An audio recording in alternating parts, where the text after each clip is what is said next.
Last week we heard about Jesus coming and being born. We celebrated Christmas morning and that ordinary birth that happens. And we heard the message, the extraordinary message that God gave us through his messengers. Today, as Jesus goes into the temple in an ordinary way, God's messengers tell us another extraordinary story. So let's hear how that unfolds in the temple.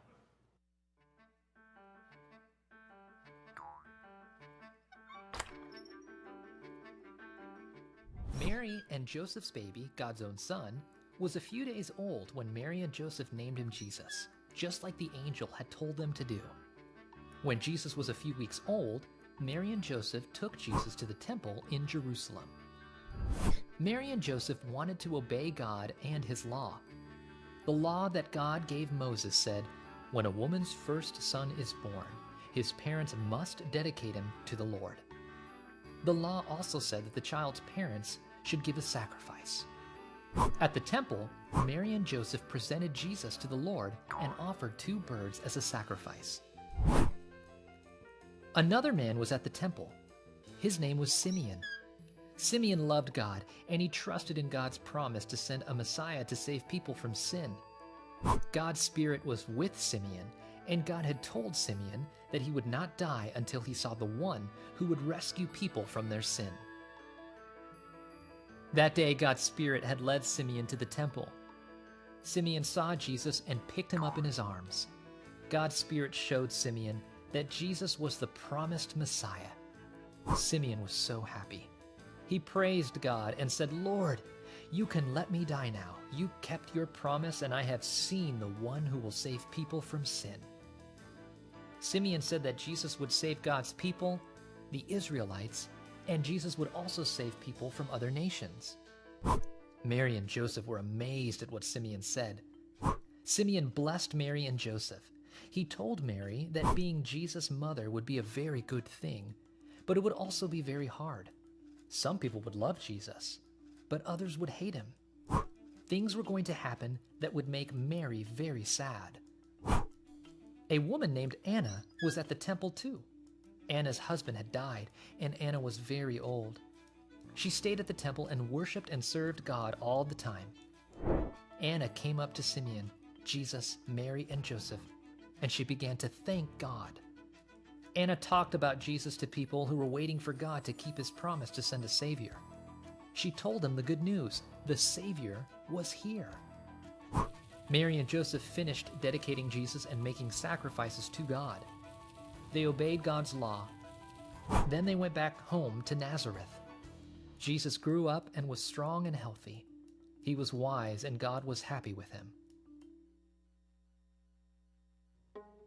Throughout the Old Testament, God promised the arrival of a king who would redeem people. When Jesus arrived, Simeon and Anna knew he was the promised Messiah, God's own son. We can trust Jesus for our salvation, and like Simeon and Anna, we should share the good news. There's a lot going on in that story this morning, but today I want to focus a little bit on why, right? Why, that question that might haunt you for some seasons of life. Why, which really means what is the point? What is the point of what we're doing? What is the purpose? And today, through Simeon's words, we see that Jesus' purpose is to bring peace to a world in pieces. And we see everybody else's purpose fall into place because of why Jesus came. But before we get to that, I want to look at Jesus for a second from the perspective of Simeon. Right? Simeon lives his entire life as a faithful follower of God. And he's kind of an old man by the time he gets to Jesus' life. But he knows why he's there, right? His purpose for him is very clear because God actually told him what his purpose was, that he was going to see the comfort of God's people Israel, which when he was 50 years old, that was an awesome promise. And then when he was 60 years old, he was pretty ready for it to happen. And then in his 70s, he was kind of waiting. And then in his 80s, maybe thinking, is this really going to happen anytime soon? But then, one day, after Simeon's long and faithful life, one day he meets Jesus. And we don't have a record of all of the faithful things that Simeon did in his life, because none of those matter as much as the fact that Simeon met Jesus. He met the one who was going to come as the comfort of Israel. And all of those other things he had done in his life, sure, they were important in its time, but compared to meeting Jesus, well, none of that even compares in value and worth. You see, Simeon's entire purpose was to meet Jesus and to tell the world about him. If we look at our own lives, our purpose isn't all that different. If I asked you to tell me about yourself, you could probably give me a list of things. You know, maybe married, maybe this many kids, maybe I live over here, maybe these are my hobbies, maybe even this is where I go to church on Sunday. But all of those things are not the reason why we live our lives. You see, the reason why we live our lives, the reason we were created to do every one of those things, is all in service to the fact that we were created to meet Jesus and to tell people about him. And all of those things that we do, that list of things we do in our lives, most of them have importance, some more than others. But every one of those things is ultimately in service to this same thing that drives the purpose of our entire lives, that is the why, that we would meet Jesus and tell people about the purpose of Jesus. And that's exactly what Simeon did in the temple. He met Jesus, and as soon as he meets Jesus, this is kind of a peculiar scene, Simeon goes up, this old man that Mary and Joseph don't know, and takes Jesus out of their arms, right? He steals the baby and says, "All right, God, now I'm ready to die." He says, "Lord, now let your servant go according to your word in peace." And Simeon's words actually show us why Jesus came. He shows us the purpose for Jesus coming to the temple. And Jesus' purpose is ultimately to bring peace to a world that is in pieces. I don't have to convince you that our world's in pieces. Nobody had to convince Simeon of that either.